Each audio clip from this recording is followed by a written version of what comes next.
Hello everyone, welcome in Renaissance Academy. Today I am going to discuss about Anglo-Saxon period. Anglo-Saxon period or Old English period both are same name. Same period का name है दोनों.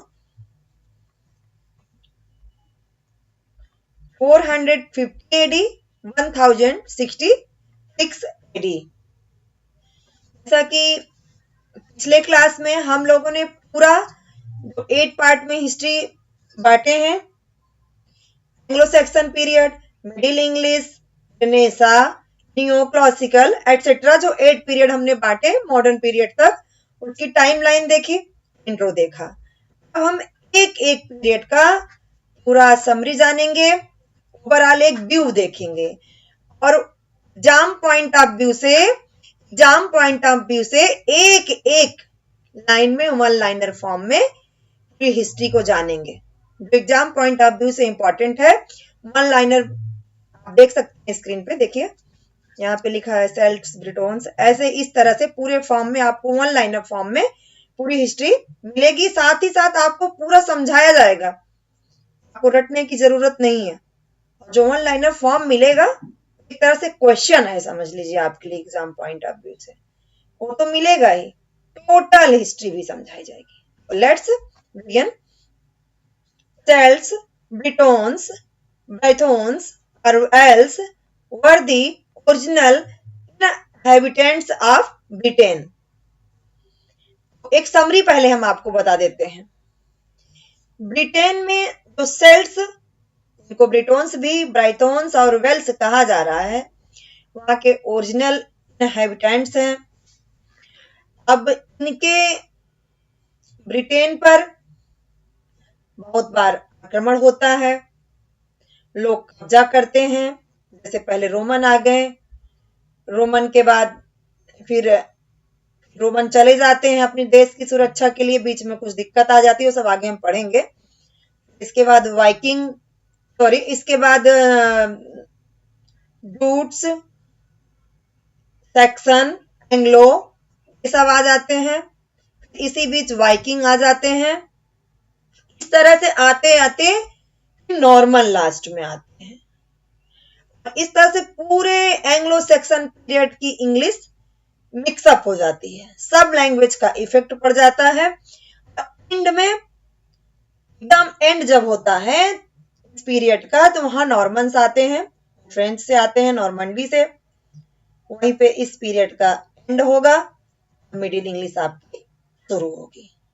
तो इस तरह से आइए हम देखते हैं पॉइंट. अब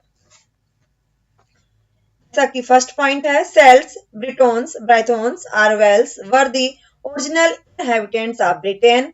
the Celts used to speak Celtic language. साथ ही इनकी language Celtic. The Romans conquered Britain and established their government in 443 AD and ruled there for over 400 years. Romans जो है सबसे पहले आक्रमण कर देते हैं सेल्ट्स पर. 400 इयर्स तक वहां पर अपना गवर्नमेंट स्टैब्लिश करते हैं. इससे क्या इफेक्ट पड़ता है ब्रिटेन पर, देखिएगा. The Romans brought Latin language with them, which influenced the people and the language of Britain. Christian books and Bible were also in Latin. The Romans built the infrastructure of their time. The Romans built the Hadrian's Wall between England and Scotland to protect their empire from Picts and Scottish barbarous tribes हैं ये. आप देख रहे हैं कि Britain पर Romans अपना कब्जा कर लिया और उस कब्जा करने के बाद पूरा अपना गवर्नमेंट स्टैब्लिश कर लिया. उसका क्या प्रभाव पड़ा, वो लैटिन लैंग्वेज साथ में लाए, उसका प्रभाव पड़ा. अपने ऐसा नहीं कि सब लूट पाट कर ही ले गए, वो अच्छा चीज भी कुछ बनाए. उन्होंने अपने इंफ्रास्ट्रक्चर भी वहां बनाए. और एक वॉल, क्वेश्चन बहुत फेमस है, बहुत सारी चीजें उन्होंने बनाई, लेकिन उसमें से हार्डियंस वॉल बहुत फेमस है. रोमन्स ने हार्डियंस वॉल बनाया, और किनके बीच में, इंग्लैंड और स्कॉटलैंड के बीच में. इसलिए प्रोटेक्ट देयर एम्पायर, अपने एम्पायर को प्रोटेक्ट करने के लिए। किससे? पिक्ट्स एंड स्कॉट्स, बहुत खूंखार ट्राइब्स थी, स्कॉटिश बार्बरस ट्राइब्स थी।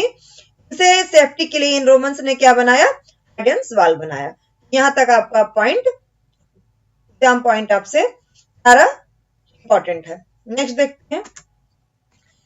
In 410 AD, the Romans had to leave Britain. Their own country was being attacked by fierce Visigoths, Germanic invader tribes, and every soldier needed back in Rome.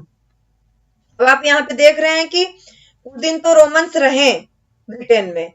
Romans के रहने का Celts लोगों को क्या फायदा रहा? उनकी सेफ्टी भी थी उनसे। अपना राज्य तो स्थापित किए थे, लेकिन बाहरी और जो ट्राइब्स थी, क्योंकि रोमन्स काफी प्रभावशाली थे, तो उनकी डर की वजह से ब्रिटेन में सेल्ट्स लोगों पर कुछ ज्यादा लोग उस पर आक्रमण नहीं कर पा रहे थे, उनको सेफ्टी मिल रही थी। लेकिन दुर्भाग्यवश देखिए रोमन्स को भी जाना पड़ता है, क्योंकि यहाँ पे विजिगोथ्स, जर्मैनिक इन्वेडेड ट्राइब्स जो है अटैक कर चुकी है रोमन पर, और रोम्स को खुद ही अपने देश की सुरक्षा के लिए सोल्जर की नीड पड़ गई है। रोम वापस चले जाते हैं। Subsequently, celts were weakened due to absence of military power. अब वो सेल्ट्स जो है कमजोर हो गए, क्योंकि रोम लोग चले गए, रोमन्स चले गए तो कमजोर हो गए। इस वजह से कमजोर हो गए क्योंकि इनकी मिलिट्री पावर वीक थी। वे क्या करते हैं देखिए अपने आप को मजबूत करने के लिए, और कैसे इन पर क्या इसका प्रभाव पड़ता है। Vortigern, a ruler of Britons, invited Anglo-Saxons and Jutes for the help of his kingdom against the invasions by Picts and Scots, but they displaced the Celtic tribes and settled in different parts of Britain and created 7 kingdoms across Britain. देखिए ओटिगन जो है यहाँ पे ruler हैं ब्रिटोन्स के, बहुत बड़े ruler नहीं है, हल्के फुल्के रूलर हैं। अब जब रोमन्स चले जाते हैं तो इनको लगता है कि अब तो हमारा मामला गड़बड़ हो रहा है, वो वीक महसूस करते हैं और अपने सेफ्टी के लिए, मतलब अपने किंगडम की, अपने ब्रिटेन की सेफ्टी के लिए एंगल, सैक्सन और जूट्स को इनवाइट करते हैं। आगे इनके बारे में हम जानेंगे।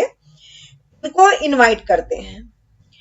एंगल, सैक्सन, जूट्स तो आते हैं, लेकिन इनकी नीयत खराब हो जाती है।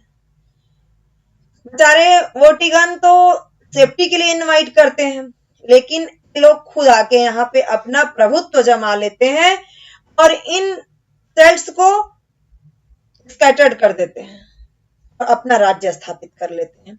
और कैसे करते हैं? 7 किंगडम अक्रॉस ब्रिटेन, पूरे ब्रिटेन में 7 किंगडम बना लेते हैं। क्या नेम है इनका? Northumbria, Mercia, Wessex, Sussex, Kent, east Anglia. Each kingdom was ruled by a different king. अब ये एंगल, सेक्सन और जूट्स जो है 7 किंगडम भी बनाते हैं और अपने में से ही, एंगल, सेक्सन, जूट्स में से ही 7 किंग जो किंगडम बनाए हैं उनमें अपना अपना राजा बनाते हैं। तुम ए वाला पार्ट देखोगे, नॉर्थम्ब्रिया ये देखेगा, मर्सिया ये देखेगा, Wessex, Sussex, Essex, Kent, east Anglia, इस तरह से सबका अलग अलग किंग बन गया। आगे देखिए क्या होता है। In 499 AD, 450 AD, Angles, Saxon and Jutes migrated from modern-day Germany and Denmark to the island of Britain.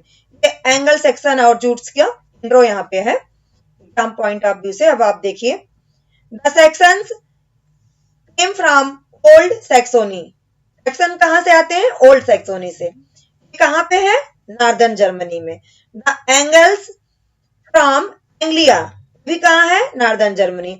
And Jutes from the Jutland, Denmark. ये कहाँ पे है? Jutland, Denmark. इस तरह से एंग्लो, सेक्सन और जूट का इंट्रो रहा। They brought with them the Germanic dialects. वो आते भी हैं और क्या लाते हैं? जर्मैनिक डायलेक्ट्स लाते हैं।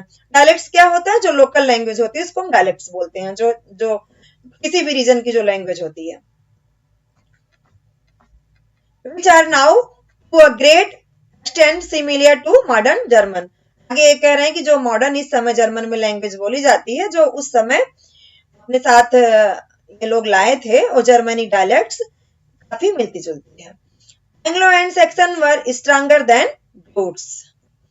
एंग्लो सबसे मजबूत था तीनों में, एंग्लो सेक्सन्स और जूट्स में सबसे ज्यादा पावरफुल कौन था? एंग्लो था। इसके बाद सेक्सन, और सबसे वीक कौन था? जूट्स। आगे देखते हैं some points about seven kingdom. जो आपने अभी पीछे सेवन किंगडम देखा, एंग्लो सेक्सन जूट्स ने जो बनाए, उनके बारे में कुछ एग्जाम पॉइंट ऑफ व्यू से हम चीजें देखते हैं। Each kingdom was ruled by a different king. तो हम पहले ही जान चुके हैं सारे किंगडम क्या थे? अलग अलग लोगों से रूल्ड हो रहे थे, तो अपना अपना वहां पे किंग बना रखे थे। All these seven kingdom were together called Englaland and the land of Angles. Later Englaland became England. आप देख लीजिए इंग्लैंड कैसे बना। सेवन किंगडम बने ब्रिटेन में एंग्लो सैक्सन जूट्स के द्वारा, उन्होंने अलग अलग बनाया। पहले इसको क्या कहा गया? एंग्लालैंड, फिर द लैंड ऑफ एंगल्स, फिर एंग्लालैंड बिकम इंग्लैंड। इस तरह से अब जो प्रेजेंट में इंग्लैंड है, या इंग्लैंड नेम था।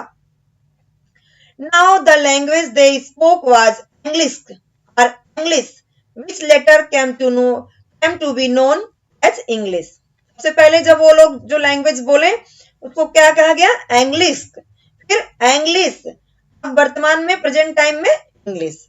thus the Anglo-Saxon spoke old English.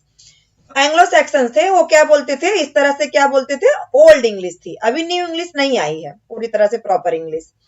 The written old English used the runic alphabet. आपसे पूछ लिया जाए ओल्ड इंग्लिश जो थी वो किस अल्फाबेट में थी? र्यूनिक। ये एग्जाम पॉइंट ऑफ व्यू से आप इसको देखते जाइए, सारे point exam point of view से हैं, जो हम आपको एक्स्ट्रा बता रहे हैं वो कनेक्ट करने के लिए, जिससे कि आपको माइंड में बात सेट हो जाए और आप एग्जाम पॉइंट ऑफ व्यू से देखते चलें। नेक्स्ट देखते हैं in Roman Britain many people had been Christian. Roman Britain क्यों कहा जा रहा है? क्योंकि रोमन वहां पे आए थे, राज्य किए थे, इसलिए कहा जा रहा है। Roman Britain many people had been Christian but the early Anglo Saxons were not Christians, they were pagan. लेकिन जो अर्ली एंग्लो सैक्सन्स वहां पे आए, जब रोमन, पहले तो ब्रिटेन में रोमन आए, फिर इसके बाद एंग्लो सैक्सन जूट्स आए जो अपने साथ जर्मनिक डायलेक्ट्स लेके आए। जो पहले का वहां पे रोमन ब्रिटेन है तो बहुत सारे, क्योंकि रोमन लोग वहां पे क्रिश्चियनिटी फैला के गए हैं, बहुत सारे लोग क्या है? क्रिश्चियन है। But the early Anglo Saxon, जो शुरुआत में एंग्लो सैक्सन जूट्स आते हैं, तो वो लोग क्या है? क्रिश्चियन नहीं है, दे वर पैगन। पैगन कौन होते हैं? They had their own gods, beliefs and superstitions. In 597 AD, Saint Augustine, a monk from Rome, introduced Christianity to England. मैं आपको एक बात यहाँ और बता दूं, 597 AD, हालांकि इसके पहले क्लास में हमने आपको बताया था, लेकिन फिर एक बार रिमाइंड करवा देते हैं।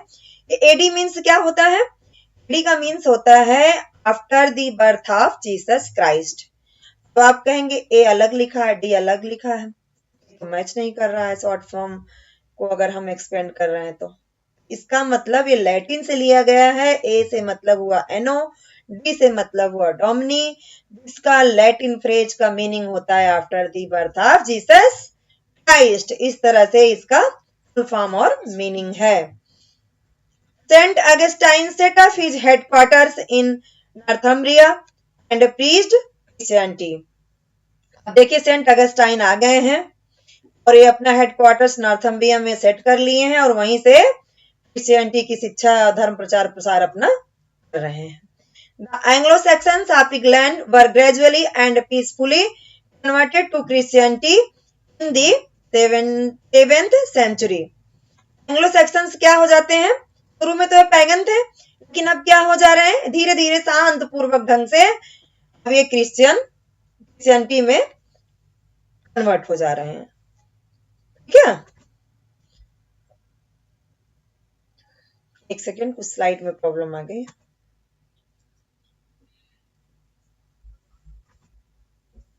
हम यहां तक पहुंचे थे,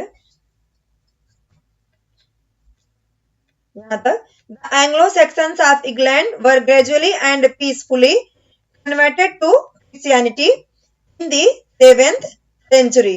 इस तरह से एंग्लो सेक्शंस जो शुरू में पैगन थे, अब क्रिश्चियनिटी में बिलीव करने लगे हैं और कन्वर्ट होते चले जा रहे हैं।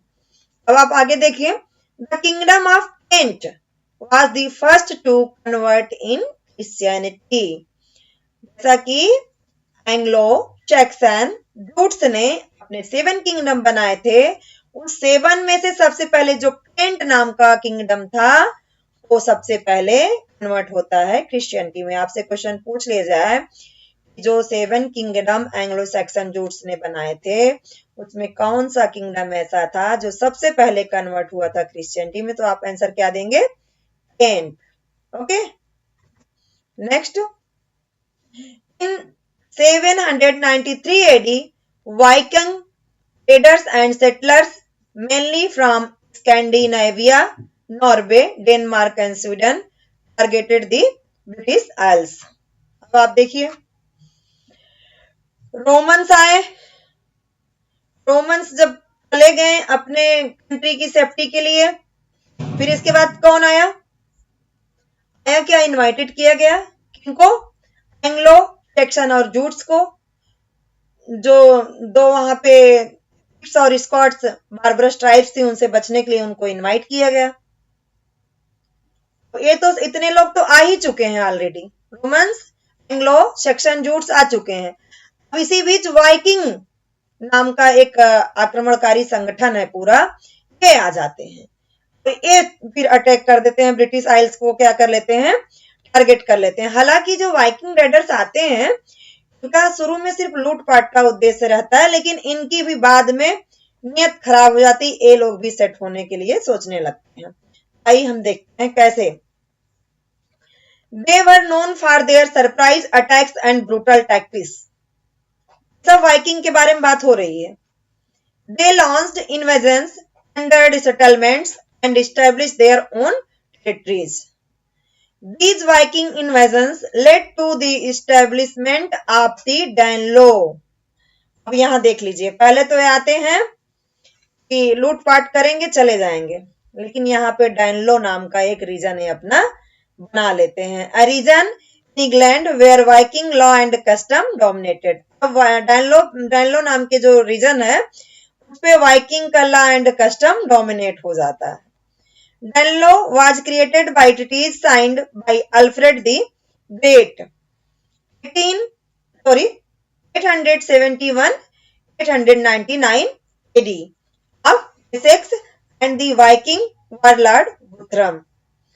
देखिए यहाँ पे वाइकिंग में और इधर अल्फ्रेड द ग्रेट में भाई शांति समझौता हो जाता है और ये ट्रीटीज एक साइन हो जाती है। डैनलो इनका रीजन बना रहे, अपना वहां पे व्यवस्था बनाए, अपना स्थापित करें। तो ये अल्फ्रेड द ग्रेट है और इधर वाइकिंग के वारलॉर्ड गुथरम है, दोनों मिलकर एक शांति समझौता कर लेते हैं। भाई ले लो डैनलो और शांति पूर्वक रहो और शांति पूर्वक रहने दो। अब देखिए फिर मिक्स हुआ, यहाँ पे इनका भी इफेक्ट आ गया ओल्ड इंग्लिश में। The Viking brought their own language Old Norse. Old Norse इनकी लैंग्वेज है। तो आप देखते जाइए, रोमन आए, लैटिन लाए, एंग्लो सैक्सन जूट्स आए, जर्मेनिक ले आए डायलेक्ट्स को। अब ये वाइकिंग आए, ये क्या ले आए? ओल्ड नॉर्स लाए। इस तरह ओल्ड इंग्लिश में तीन लैंग्वेज का इफेक्ट आ गया। अब आगे देखते चलिए।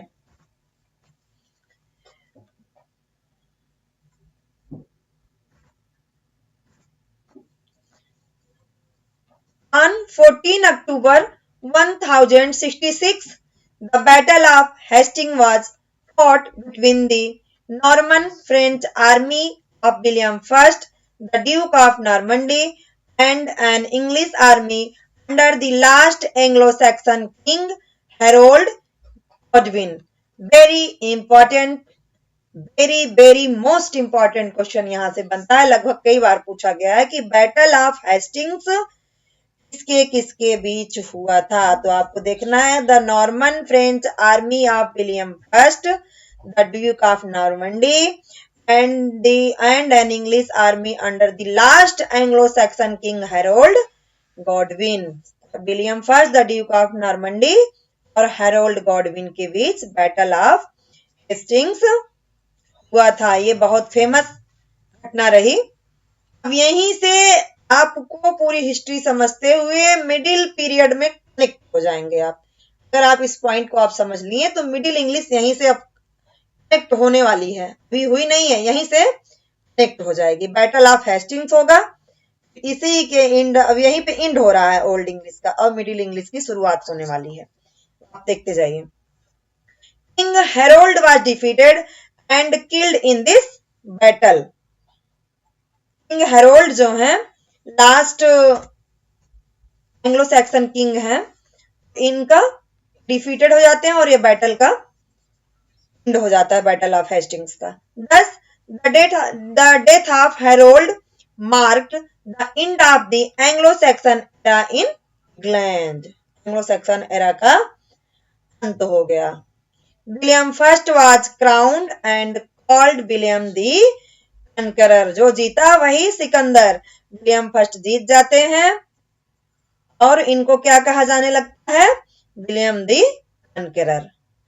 तो आपको यहाँ पे हिस्ट्री समझ में आ गई कि हिस्ट्री इसलिए समझाई जा रही कि ये सब कैसे कैसे आक्रमण किए, कैसे कैसे, जैसे अपने इंडिया में अंग्रेज आए, उनका क्या इफेक्ट रहा, उन्होंने क्या इंफ्रास्ट्रक्चर बनाया, हमारी लैंग्वेज पे उसका क्या फर्क पड़ा, आप खुद देख रहे हैं। उसी तरह से ब्रिटेन पे भी कैसे कैसे कौन कौन आक्रमण किया, क्या क्या किया और कैसे उनकी लैंग्वेज का इफेक्ट उनके लैंग्वेज पर पड़ा और मिक्स हुआ, ये रही पूरी हिस्ट्री। अब इस तरह से आप देख रहे हैं 3 लैंग्वेज वहां पे उस समय एग्जिस्ट करती है। लैटिन रिलीजियस लैंग्वेज, धार्मिक बातें वहां होती थी, वो सब किसमें? लैटिन जो पुस्तकें थी, धार्मिक जो सब कुछ थी, वो सब क्या थी? रिलीजियस लैंग्वेज में। English common language, old English थी, कॉमन लोगों की एक जो बात थी वो सब क्या थी? इंग्लिश में थी। फ्रेंच क्या थी? Official language. कितना लैंग्वेज आप यहाँ पे मिक्स दिख रहे हैं।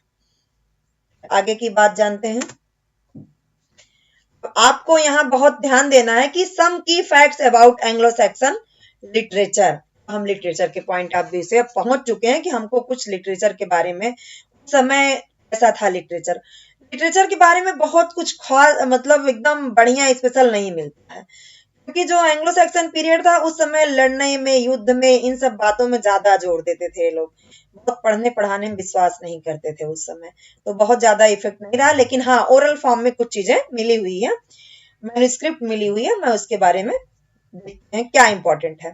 थीम्स कैसी रही है? Heroism, the importance of fate, the transient nature of life, the struggle between good and evil and moral instruction. Explain करने की नीड नहीं है, यहाँ पे सब कुछ एकदम क्रिस्टल क्लियर है। Alliterative verse, more stress on alliteration than rhyming. यहाँ एक्सप्लेन की नीड है तो मैं बताती हूँ आपको। तो उस समय जो ओरल फॉर्म में या मैन्युस्क्रिप्ट में जो भी चीजें मिली उसमें अलिटरेटिव वर्स मिला। राइमिंग आज की तरह नहीं कि A B B C C D D ऐसा कुछ राइमिंग स्कीम का वहां पे बहुत नहीं कुछ मिला है, अलिटरेटिव वर्स मिला है। तो आप पूछेंगे कि अलिटरेटिव वर्स क्या होता है?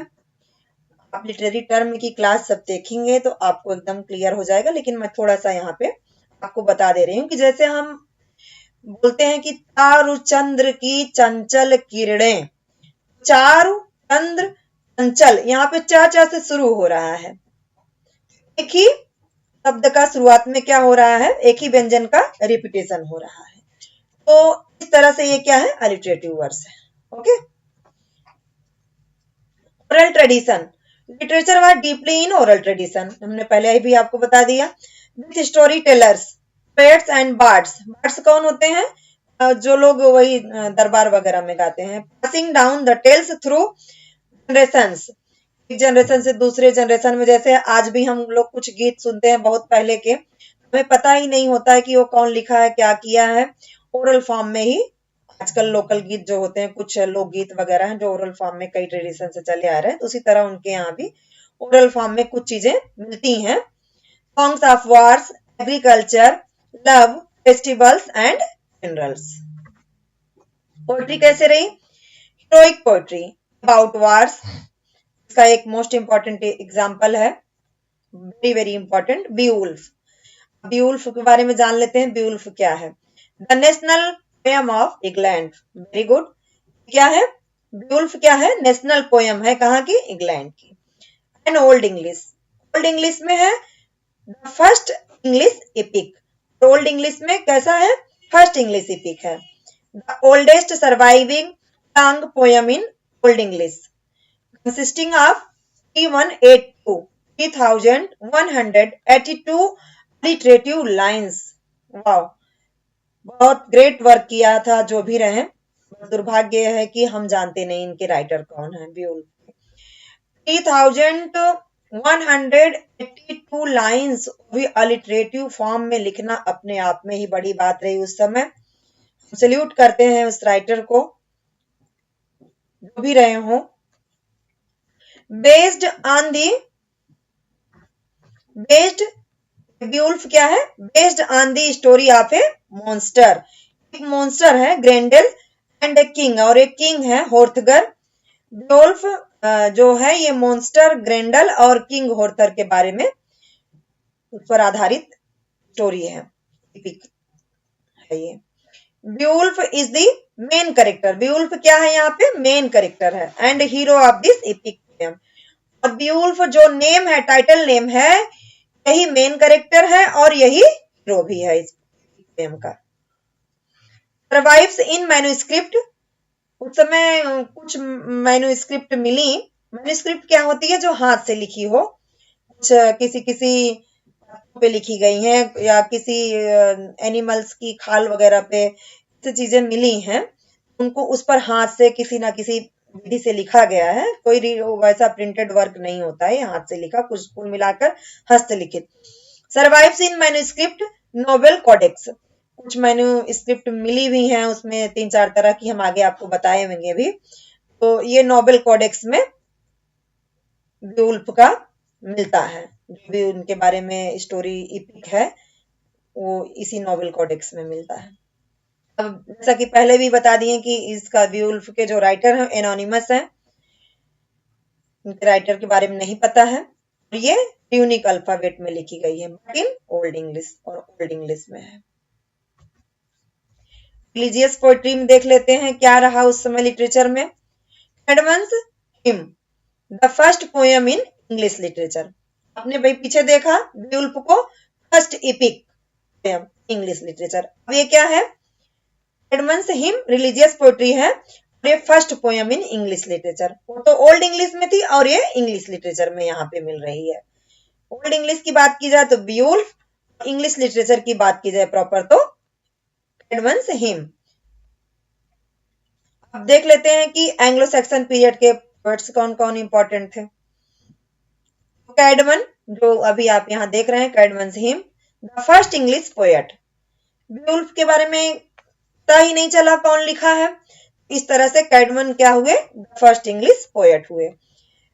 इनको क्या कहा जाता है? कैडमन को Anglo Saxon Milton because of religious themes. इनको एंग्लो सैक्सन पीरियड का मिल्टन कहा जाता है, क्योंकि जैसे मिल्टन ने रिलीजियस थीम्स पर लिखा है उसी तरह कैडमन्स ने भी लिखा है।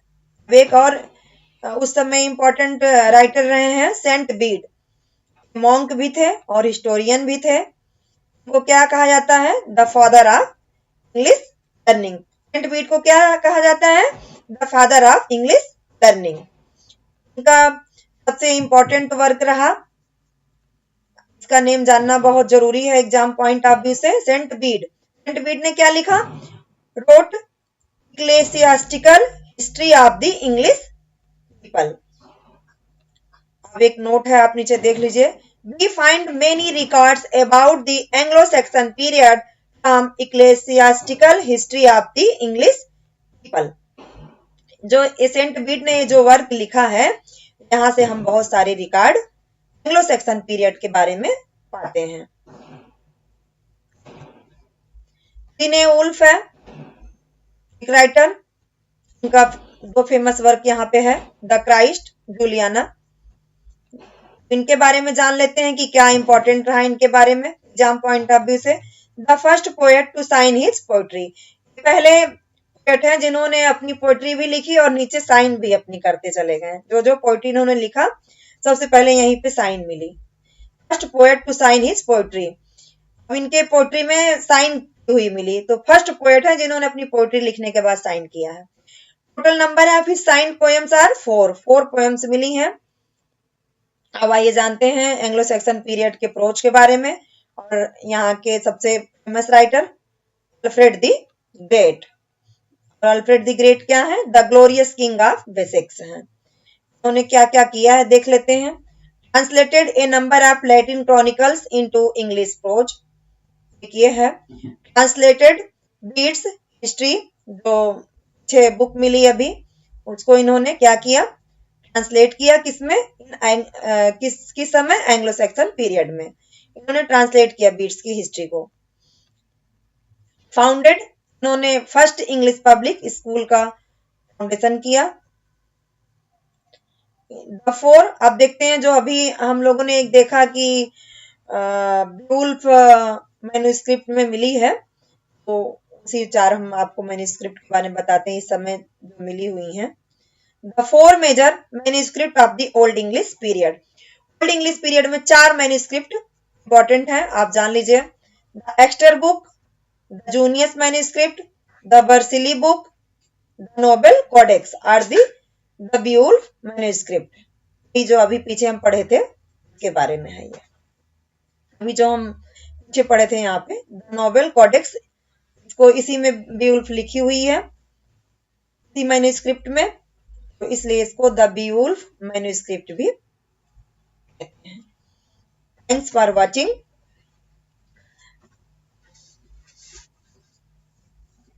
Thank you. तो इस तरह आपने पूरा एंग्लो सैक्सन पीरियड देखा।